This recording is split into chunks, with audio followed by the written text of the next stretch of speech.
welcome back to Comedian MTG. My name is Ian. On today's episode, we are going to be breaking down the Snowy Summit cEDH 5K, the first Mythic Game cEDH tournament. Really cool experience. I got to get out there to Colorado to participate in this tournament. We're going to talk about the top 16 decks from today's tournament. Some of the interesting experiences we had there at this tournament. And big shout out to Toa for sponsoring the channel. They have some amazing online store, toamagic.com, where you can pick up a number of different singles. They have an insanely wide inventory, and if you use code comedian at checkout, you get 5% off your order. You can also order things online and have it picked up when you get to a lot of these in-person events, things like Command Fest, stuff like that. So back to it, we're going to be breaking down our top 16 from today. Let's start at number 16.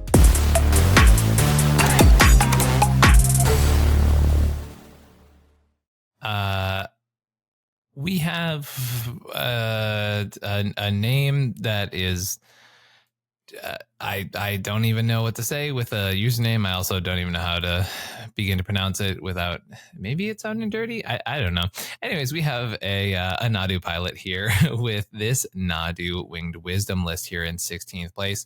Nadu, as many folks have been paying attention to, is the new kid on the block, but a new kid who has been performing quite well. I'm excited to give this deck a spin personally. Maybe not this exact version, but Nadu has been showing up and putting up work with these tournaments. For those who aren't familiar with it, you're basically trying to get as many Nadu triggers as possible during a rotation of the table. So things like a Phaedo Alchemist can trigger up to 8 times or 9 times actually per rotation on the table. Seeker of Skybreak, much the same. This version is definitely a little closer to the version we did a deck tech here on the channel of with Tim, also known as Gold Sabertooth, going for more of these like Ashaya, Tireless Provisioner style lines, whereas a number of other pilots are not really focusing as heavy on the landfall based synergies and going a little bit lighter on those in favor of like more of the classic Simic mid-range style game plan. The idea, though, is that you have a lot of your free equippers, things like Shuko, Greaves, and Umbral Mantle, to give you consistent free triggers on all of your creatures. Playing something upwards of 30 lands is actually the least amount of lands I've ever seen in a Nadu deck, 31, which really tells you a lot about how Nadu operates. But yeah, 31 lands here in this Nadu deck, and the deck is trying to grind a ridiculous amount of value. Things like Sylvan Paradise, Sea King's Blessing, a bunch of free triggers on your creatures, and the rest of it just a lot of value protection pieces for your creatures, as well as advantage pieces to grind out the later part of the game. We have by Garboki. We have a Malcolm Tana list, a deck that has been not doing fantastic as of late, but we have a Malcolm Tana here in this top 16. Malcolm Tana, famous for just trying to be the fastest deck to get a Glinthorn Buccaneer onto the table in combination with your Commander Malcolm, to be able to rip through your library multiple discards at a time and burn your opponents out in the middle of combat. Now, this deck is often focused around just getting this Malcolm and Glinthorn combination quickly. I've never seen a Berkey actually in this list. Kind of fascinating. I wonder if it's for the front side or more so for the Harnfell Horn of Bounty side, which is much more of a value engine. We also have Niv Mizzet in the 99 of this deck. There's always been such a big debate on what the sort of pivot plan is for this Tana Malcolm deck when obviously the initial Glinthorn plan does not go well. This list opting to go for the Niv lines. Now, I don't see a tandem lookout, so I'm wondering if we have our Niv enchantments here. We do have a Curiosity, no Ophidian Eye. Oh, Keen Sense, though, which also is so we've got 2 sort of Niv enablers in the list, and Breach, which is actually very much not traditionally played in these archetypes just because it's kind of hard to tutor for, but okay, so yeah, Breach, Brain Freeze, LED, yeah. So interesting stuff. A Breach line in the middle of this Malcolm Tana list, which once again, a little bit hard to assemble in these colors. You basically have Muddle the Mixture to tutor for it, and even this deck doesn't even seem to. Flare Denial, kind of fascinating to see in this archetype as well. I guess you have a bunch of little dorky pirates that you can sort of sacrifice as counter spells, as well as Malcolm if you're going for one of your alternate lines. And did I see... Yeah, I saw a Trick Bind here in the 99 of this deck there to stifle those pesky triggers from your opponents. No Docksides, no Ranger Captain activations, none of that stuff. Get it out of here. We have Zolan Kid with Thrasios Vial Smasher, which is a Thrasios and Vial Smasher list. So this is sort of like a mid-range version of Thrasios Vial, much more of the classic like creature combo Sans White list, right? We got a Seaworm U stuff, we got Teamer Sabertooth lines going for Dockside. You also have lines with the brand new Chthonian Nightmare from Modern Horizons 3. You've got some of your classic value engines here. No Underworld Breach, notably, which is traditionally a bit of a Thrasios Vial inclusion. This is also not an ad nauseum style Thrasios Vial list. So definitely much more of the mid-range grindy version of the list. We also have Kinnan and Basalt Monolith to make infinite colorless mana. So this is definitely, and I guess obviously Thassa's Oracle, the Demonic Consultation style stuff. So definitely an interesting sort of mid-range Thras Vial list. Interesting to see it not on Nas, but sort of on all the stuff that you would associate with this deck and Nas, like Culling Ritual and Mnemonic Betrayal and stuff like that. So kind of a fascinating Sans White mid-range list here from our player. Congrats on your top 16. Yeah, so this is AECH Varia here with Teferi Temporal Archmage cEDH. This is our CCU winner, known for playing this Mono Blue Teferi deck when no one else seems to be able to do so.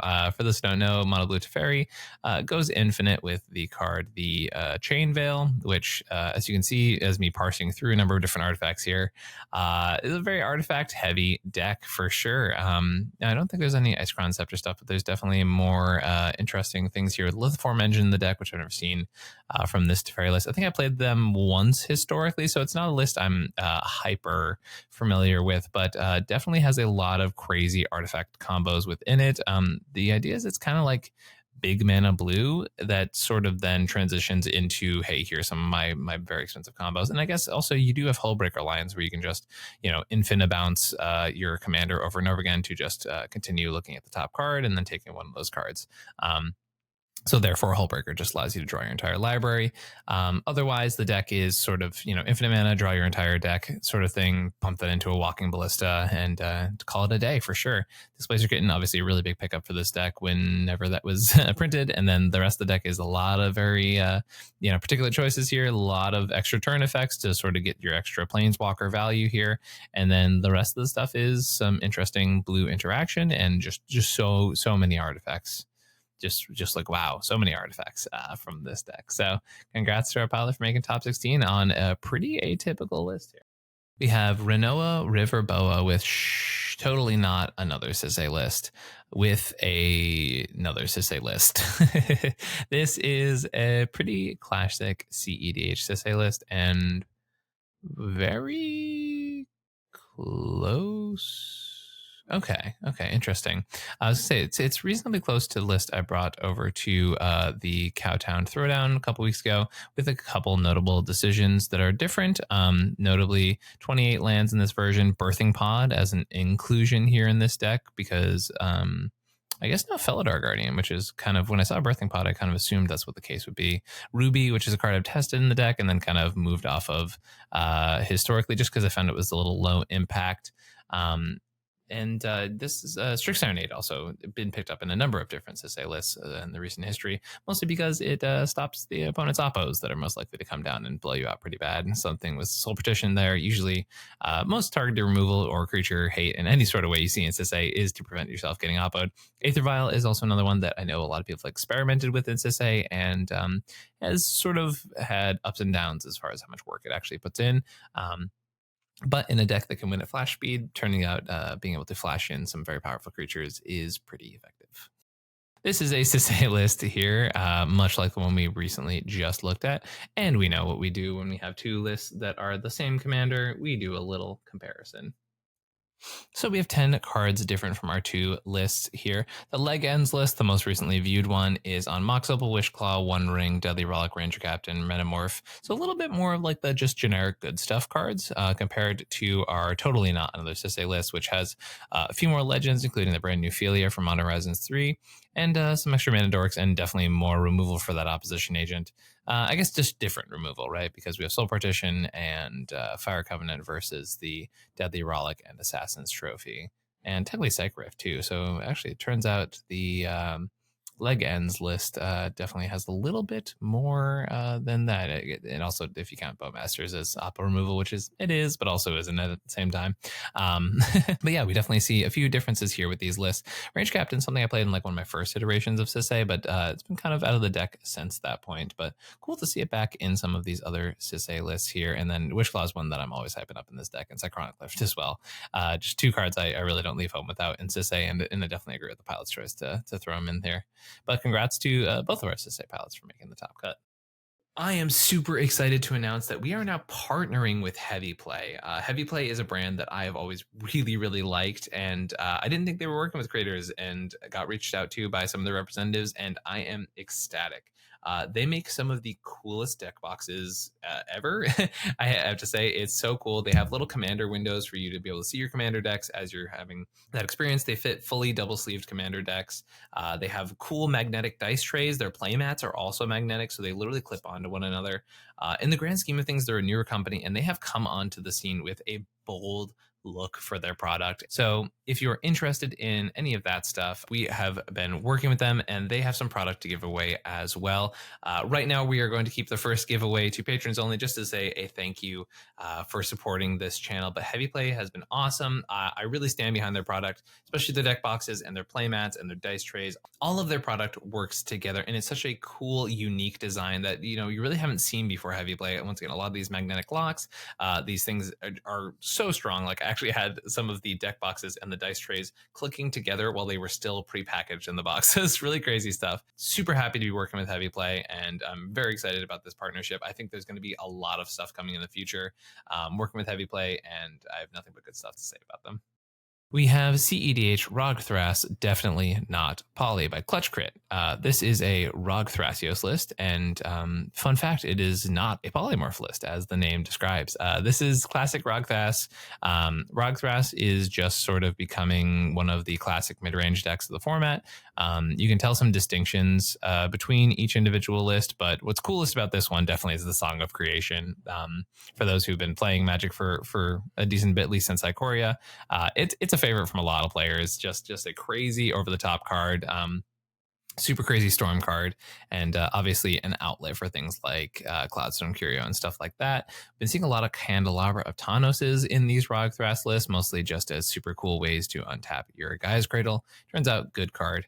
And yeah, definitely a number of different ways to sort of benefit from having a very small creature in the command zone with Rograk, and then being able to do the normal Thrasios stuff on top of that with Thrasios in your zone. Have Hullbreaker as an outlet, Displacer Kitten into Dockside as an outlet, a number of different combos with Cloud of Fairies, including synergies with Displacer Kitten. Now, a lot of the lists used to be on Temur Sabretooth, but we're noticing more and more that most of these lists are just not bothering to playing Sabretooth anymore. So definitely a pretty cool indication of how that deck has evolved over time. Sabretooth kind of out in favor of just more of these linear combos and more of the unique synergies with Rograk itself in the command zone.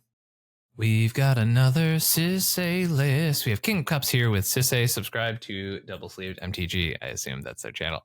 Okay, comparison time. So we have a 14 card difference between our two lists here. While the previous Leg Ends list chose a Wooded Foothills, Aether Vial, Lavinia, Felwar Stone, a number of other these pieces here, our double sleeve list is embracing the Assassin's Creed here with some Arbaz Mir for sure, Basim Ibn Ishaq, I believe. I'm sorry if I'm mispronouncing that. And Abstergo Entertainment, which is a card that I had actually posted up on Twitter and hadn't seen in any of the Sisei lists. So it's cool to see it. Abstergo, graveyard hate on a land that you can fetch with Sisei, as well as recursion, right?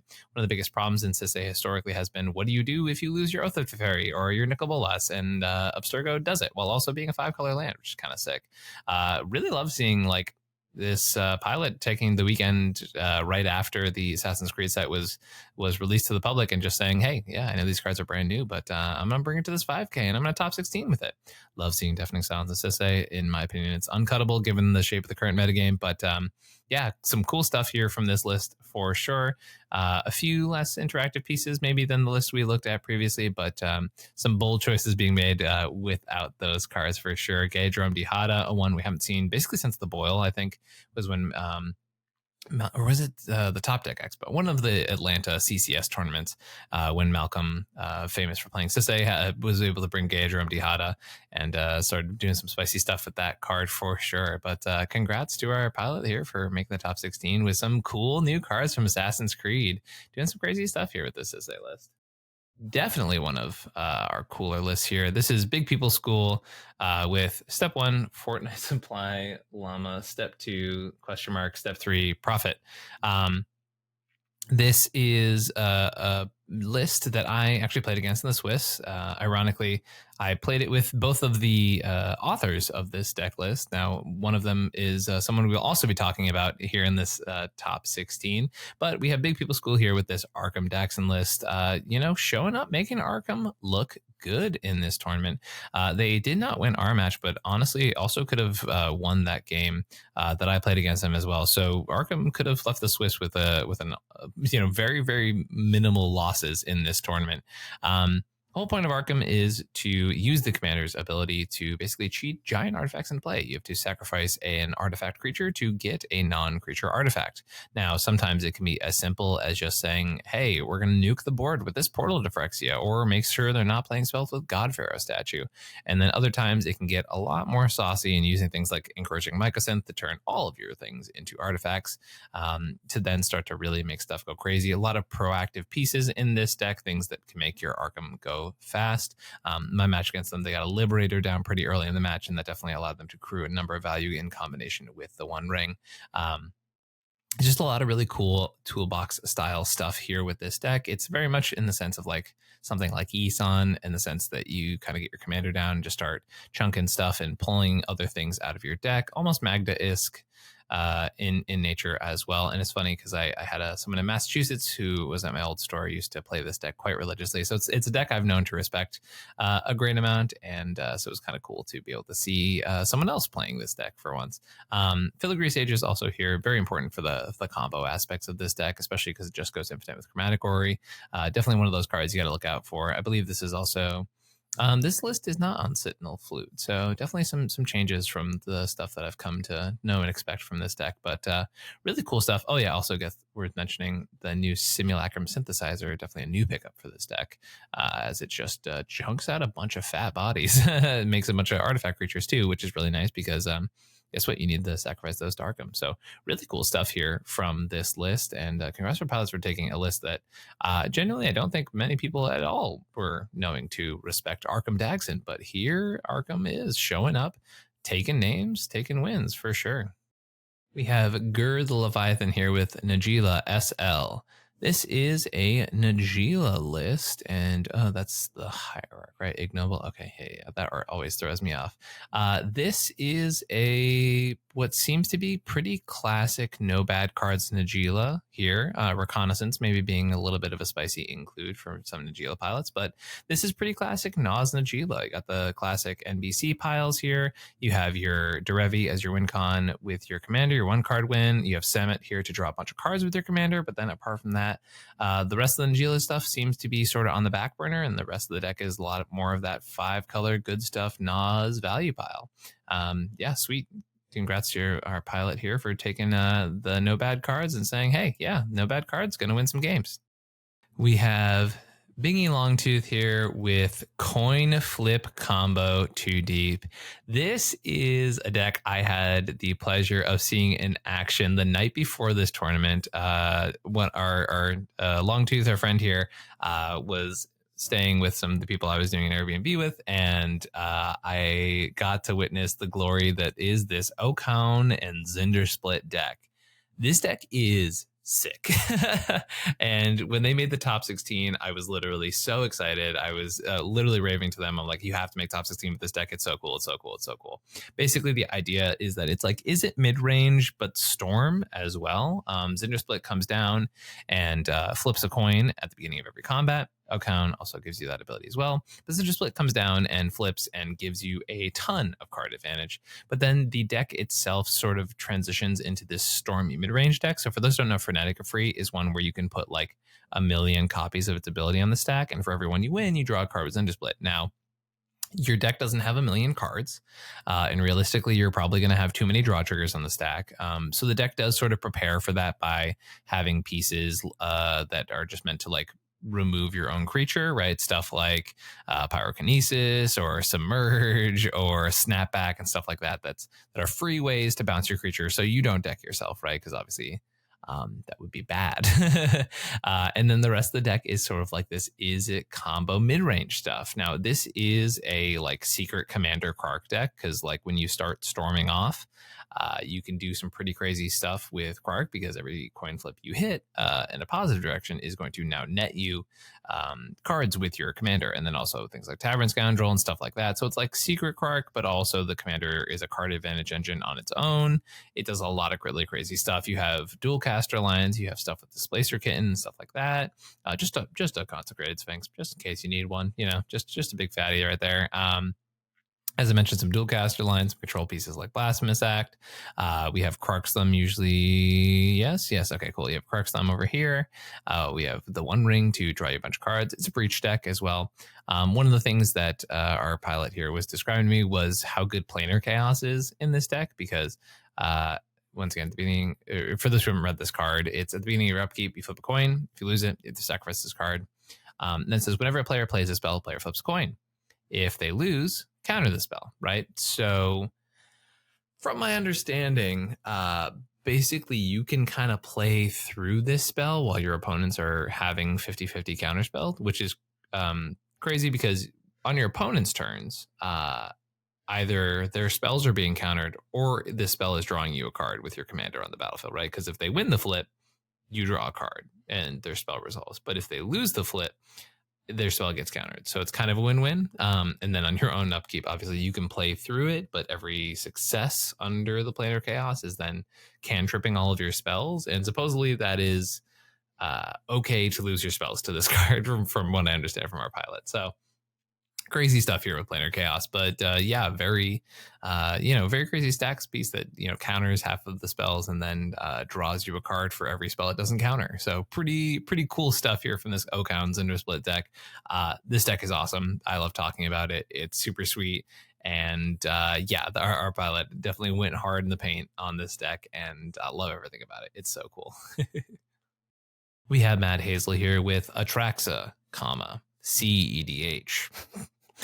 This is an Atraxa mid-range list. Some interesting stuff here with a Walking Ballista in the 99 and Heliod combo, which is not traditionally played in this archetype. We have another Phyrexian Center version of Atraxa, where you can play multiple Atraxas through the Phyrexian Center, whereas your opponents are locked to a single spell per turn. Although the only spell you can play in mass is Atraxa over and over again.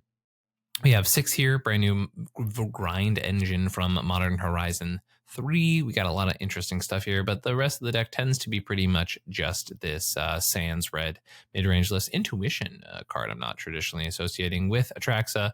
I guess what is kind of nice is that with 6, you can sort of make some piles, some interesting piles going on here, like especially if you like Loris and 6. Well, I'm not really sure what piles would be gotten off of those. And yeah, as I said, Walking Ballista and Heliod definitely not traditionally associated with Atraxa as a backup win condition. So I can obviously catching some opponents off guards with this list, especially because Atraxa has been a little bit on the outs lately with its performances. So nice to see the list sort of making a comeback with our performance here, and definitely including some interesting new cards. Now, by the time you're seeing this video, I will already have been a guest at the Clash for Cash Columbus event, because it will have been last weekend. But what you don't know is that there's actually another Clash for Cash event happening this very weekend. So if you are watching this video, check out the Clash for Cash gaming website. There's going to be another Clash for Cash event, another 10K. I believe it should be a gold event as far as Eminence is, or Top Deck is concerned. So come check them out. There's some of the last of the season. $10,000 on the line. Once again, you're seeing this video. The thing next to me is for the event that happened last weekend, but next weekend, come check it out. They're doing another Clash for Cash event. Everything's on the Clash for Cash website. I've gone to many of these events. Each and every one of them have been super awesome, super professionally run. Check them out. Also, everybody, shouting out our sponsor of today's episode, All Trades Media LLC. For those who haven't seen them on things like the Top Deck stream, or if you've ever seen me play in person, I'm using these All Trades Media tokens at all time. They're really amazing, and they use a lot of this like black and white art to have a token for basically every single token you could possibly need in Magic. Not only do they have amazing pieces of art like this for things like clue tokens or trigger tokens, things like that. But also they have tokens for every mana floating. And honestly, it's been super helpful in a competitive setting to have mana floating tokens. I often actually lend them out to other players too, just to keep the board state nice and clear. It's been super effective and super great. And big shout out to All Trades for creating some amazing tokens that, once again, I use personally every tournament, even when I'm not paid to do so. They're just really helpful and really useful. We have Good Soup here from Freedom Waffle. Freedom Waffle, a well-known player at this point, number 3 behind myself and Jorman on the leaderboard here for the Top Deck Expo. Very good player here on his Good Soup Blue Farm list. Someone who I know definitely plays. Oh, did he update his list? Silly goose. Apparently he updated the list that he submitted to the tournament. Funny enough, we actually were telling him about this card at lunch the other day, so I guess we convinced him. That's fun. But it's his Blue Farm list. Freedom Waffle has been playing basically nothing but this Blue Farm list for quite some time. It's pretty classic 4-color mid-range grindy stuff. If you don't know Blue Farm at this point, I'm quite surprised, but yeah, this is the classic Tim McCrom Blue Farm list. The point is to grind a bunch of value with card advantage from your commanders or your Ristics or your Mystics and stuff like that until you eventually jam a Thoracle Win or an Underworld Breach, and sometimes an Adnaz. Realistically, that's not much as much anymore nowadays. But yep, the classic Piffid center of the format that we are growing the format off of, which is Blue Farm. Congrats to Freedom for another top performance. We have Jacob Wynn, as I mentioned, co-author of the Arkham Daxon list earlier today, and top 4 participant on Narset Enlightened Master. It's really cool seeing Jacob continually show up and perform with this deck. He's someone I've come to get excited to see at a lot of these tournaments playing this super spicy list. Narset Enlightened Master here, ripping a bunch of big spells off the top of your library. It's got a lot of new tools as of late, but specifically what it does have is big spells. So it's one of those things where you can't really let Narset get a combat. Some new stuff it got was the Overpowering Attack from the Assassin's Creed set, just a solid, pretty cheap extra combat spell that it gets there. The new Bovine Intervention from Outlaws Thunder Junction, Sink into Stupor from MH3. One of the big pickups was Lava Spur Boots, now a Narset haste enabler that you can grab off Narset Saga.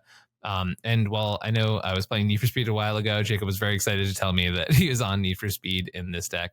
It's so wild to see the mana value of this deck and see this on 24 lands. Arena of Glory, another new haste enabler for this deck.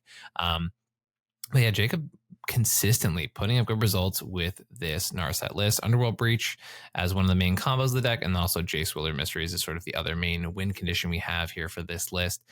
But a list that's not easy to pilot under an 80-minute timer, but Jacob does it very well and very efficiently, and super sick to see this deck that, very few in the format are taking very seriously, but Jacob here showing up, making multiple top cuts with this list, and performing pretty well with this Jeskai 6-mana OG Narset list, a list that is very near and dear to my heart, and I love seeing succeed in cEDH. Congrats, Jacob, on your top 4.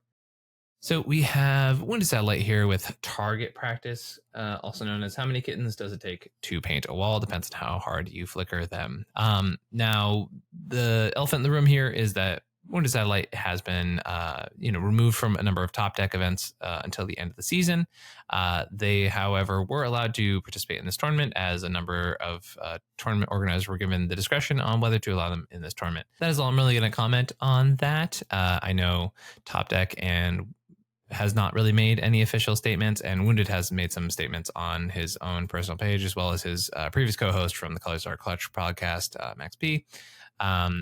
It's not really something I want to comment on, as there's been a lack of official statements from the organizers' end, and that's about all we're going to say about it. So moving on. We have a Nadu list here. This is another Nadu list for this tournament, and this one much more in the mid-range camp. We don't see the Ashaya stuff, no landfall synergies, nothing like that. Instead, we have good old-fashioned Nadu combos. We got some of the interesting stuff here with our landfall enablers, despite it not being a landfall heavy version of this deck. The two are really good with this commander. The Sea King, Sylvan Paradise, classic for this list. We have Tameo Safekeeping here as a way to protect your creatures while also triggering Nadu repeatedly. We have our 3 enablers that we talked about last time with Greaves, Umbral Mantle, and Shuko. And we have some other grind engines here with Rhystic and Mystic. We got some cool lands here in this list. You always see some interesting stuff in Nadu, things like Okina, Temple of the Grandfathers, Talaria to target your creatures, remove banding, or more realistically, just trigger your commander. Nadu continually showing up and doing pretty well with this list. It is a commander that is repeatedly able to show up despite being brand new. And I think this commander is very, very real. As I said earlier in the episode, I'm excited to give it a spin sometime soon because you know me, I love some creature decks. So we have Offensive Wombat here with Susan's Crawfish Boil, cEDH. This is a clam chowder Sisay list here in not Massachusetts. So that's pretty cool. This is Sisay 5-color, sort of good stuff Sisay. We got Underworld Breach lines, stuff like that. Much more of the generic grind engine Sisay stuff. This version not playing ad nauseum like we saw in the most recent 2K's version of this list. We've got things like Talion to get a bunch of value. Actually, it was last week's video I'm referring to. You know, we have some legends here that sort of supplement the Sisay plan very lightly. Things like Tiny Bones, Kinnin, Lotho, that kind of stuff, Derevi. But a lot of it, as I said, is much more of the stuff that you kind of expect to see in like a Kenrith style list, right? With Sisay as the outlet, but still, you know, mostly having this 5-color good stuff package here with the upside of having a nice, efficient low to the ground commander that turns on things like just deflecting SWAT in this version. No Fierce Guardianship here, which is pretty fascinating. I'm usually find that I want both of the. Oh no, Fierce Guardianship is labeled as a free spell while Deflecting SWAT isn't. Okay. Yeah, we have Fire Covenant in this list. Good tempo piece for the current format, and also very good if you're not on ad nause. And yeah, 5-color good stuff here with this Clam Chowder Sisay variant, able to take down the entire thing. So congrats to our friend Offensive Wombat on taking down the entire tournament. Yeah, some interesting stuff here from the Colorado cEDH scene. The event was really well run. I had a great time when I went to go and participate. Big shout out to a store out in Colorado, Level 7 Games, because they actually helped me to get out to this tournament. So can't thank them enough for helping sponsor my journey out to this tournament. Super cool to have them help me get out there.